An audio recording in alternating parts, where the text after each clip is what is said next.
Today I want to talk about how to be an active bystander and how to intervene. To be an active bystander is recognizing when behavior is inappropriate or threatening or there's harassment going on and choosing to challenge it and intervene safely.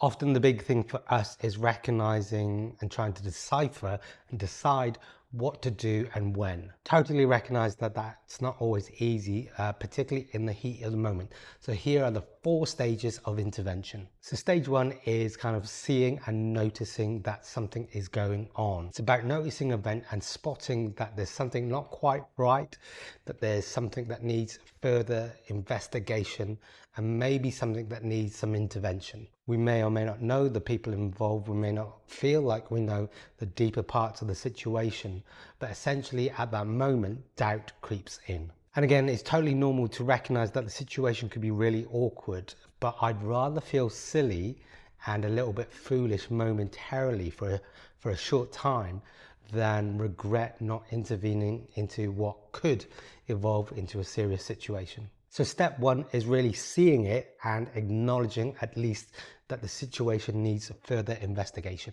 So after seeing and spotting and almost catching in the corner of your eye that there might be something going on, step 2 really is about trying to understand if there is a problem, what kind of problem is it? It's kind of about assessing the seriousness of the situation. So much like triage in a hospital, where when you enter in, they try to work out the level and the seriousness of the problem. Testing it is about trying to understand what's going on and assessing what then needs to happen next. For example, it could be a few friends just having a bit of fun, or it might be a situation that needs to be watched, or it might be something that requires immediate action. So after seeing it and catching it in your eye, testing it is about trying to understand really what level of seriousness is going on and what level of action is then required. Now, hopefully we don't often encounter life-threatening situations where we feel like we need to intervene.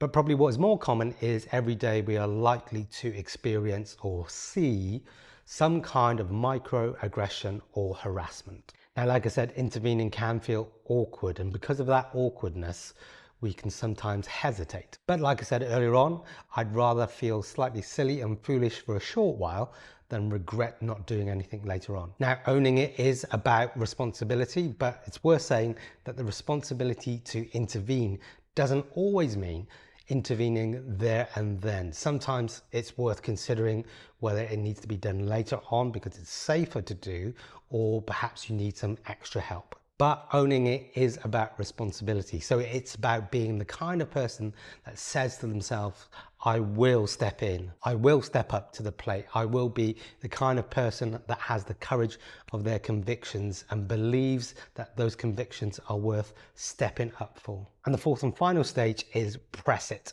Now, we want to intervene safely, both for the individual and for kind of us and the environment as well.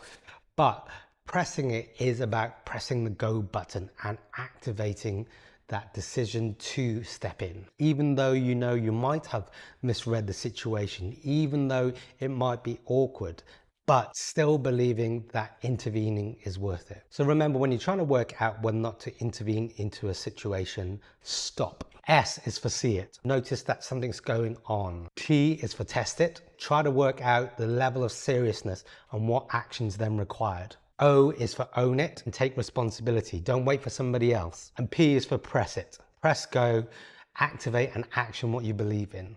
STOP. Thanks for joining us on the PaperThin Place. On this channel, we talk about communication, creativity and culture, and sometimes we do that through the lenses of leadership, diversity and art. So if you like this stuff or you found it helpful, drop a comment or share it with some others, and I'll see you next time. Until then, be kind, be nice, take care, bye.